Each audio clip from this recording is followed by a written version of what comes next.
اپنی ایک کتاب میں روزگاران میں ایک واقعہ بیان کرتے ہیں.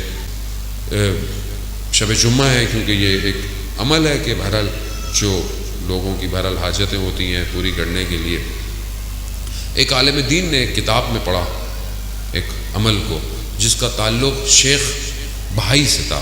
شیخ بہائی بہت بڑے عالم دین تھے، فقی بھی تھے، کنسٹرکٹر بھی تھے، آرکیٹیکٹر بھی تھے. انہوں نے امام رضا علیہ السلام کا حرم بنایا ہے، انہوں نے بنایا، اور ابھی بھی ان کا جو مرکز ہے، ان کی جو مقبرہ ہے، وہ امام کے حرم کے اندر ہے. کہتے ہیں کہ جب یہ حرم بن رہا تھا تو انہوں نے جو کام کر رہا تھا اس کو ایک تعویذ دیا تھا اور یہ کہا تھا کہ یہ جو حرم کا دروازہ بناؤ تو یہ تعویذ دروازے کے اندر رکھنا، پھر دروازے کو مکمل کرنا. جب وہ واپس آئے دیکھا دروازہ بنا ہوا ہے، کہا تعویذ رکھا؟ کہا نہیں رکھا. کہا کیوں نہیں رکھا؟ جب میں نے آپ کو کہا تھا. کہا جب تعویذ رکھنے کا وقت آیا تو رات کو میں جب سو رہا تھا تو میں نے خواب میں امام کو دیکھا. امام نے کہا کہ یہ تعویذ دروازے میں نہیں رکھنا. کہا 1 دن 2 دن 3 دن جب میں نے امام کو دیکھا تو میں سمجھ گیا کہ امام نہیں چاہتے یہ تعویذ دروازے میں ہو. تو شیخ بہائی بیٹھ گئے اور گریہ کرنے لگے. کہا کیوں رو رہے ہیں؟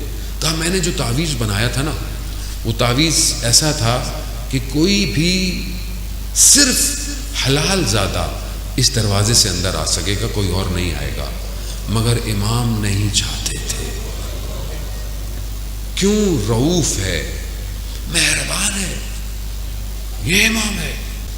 عزیزان محترم، بڑی گرفتاری ہے مرنے سے پہلے. شب جمعہ ہے نا، میں اس لیے یہ بات عرض کر رہا ہوں. قبر بڑی اندھیری ہے، امام رضا روشن کر سکتے ہیں قبر کو، کیونکہ امام نے خود فرمایا جو میری زیارت پہ آئے گا میں 3 جگہ اس کی زیارتوں میں ہوں گا. شب جمعہ شب مغفرت ہے، شب دعا ہے، اور آج کی رات شب یعنی جمعرات سے جمعے تک، عصر جمعے تک جو ہمارے مرومین ہوتے ہیں ان کی روحیں آتی ہیں اور وہ ہماری طرف نگاہ کرتی ہیں کہ یہ میرا بیٹا، یہ میری اولاد، یہ میرے جاننے والے، یہ میرے ماننے والے میرے لیے کیا کر رہے ہیں. اور اگر انسان غفلت میں ہو تو یہ روحیں ناراض ہو کے چلی جاتی ہیں اور پھر آپس میں بھی گفتگو کرتی ہیں تمہیں کیا ملا، تمہیں کیا ملا. عزیزان محترم، ہم جس وادی میں رہتے ہیں اس عالم میں، عالم مادہ ہے، ہم سب نے جانا ہے. اگر آج ہم اپنے محرومین کو کچھ بھیجیں گے تو کل ہمارے لیے بھی کوئی کچھ بھیجے گا. کچھ نہیں کر سکتے تو ایک فاتحہ، کچھ صلوات، کوئی درود، کچھ نہ کچھ ضرور دیا کریں، کچھ نہ کچھ ضرور دیں. اور یہ جب دیں گے تو ان کو اسی کی ضرورت ہے.